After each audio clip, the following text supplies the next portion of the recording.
महिलाओं के साथ बीत रहा था।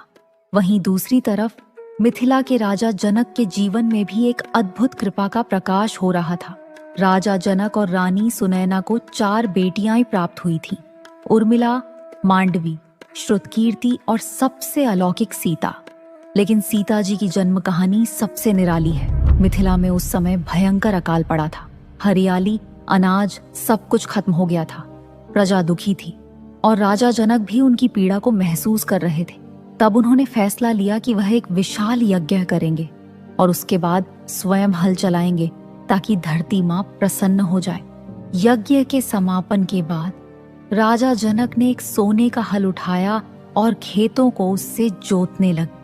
जब हल का नुकीला सिरे धरती में घुसा तो राजा जनक को ऐसा लगा जैसे वह किसी बर्तन से टकरा रहा हो। उस जगह को खुदवाया गया तो वहां से एक मंजूषा यानी कि एक सोने का कलश निकला। मंजूषा खोलने पर सब लोगों की आंखें चमक उठी। धरती के अंदर घड़े उस कलश के भीतर एक जीवित बच्ची थी।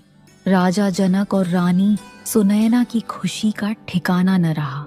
जिन्हें पुत्री की अभिलाषा थी, उनके घर स्वयं धरती माँ ने बेटी दी थी। हल के सीत से मिलने के कारण राजा ने उस बालिका का नाम रखा सीता, और क्योंकि वह धरती से प्रकट हुई थी, लोग उन्हें भूमिजा या भूमि पुत्री कहकर पुकारने लगे। और इसी तरह मिथिला की राजकुमारी सीता इस धरती पर अवतरित हुई। तो ये थीं राजा जनक की 4 बेटियां।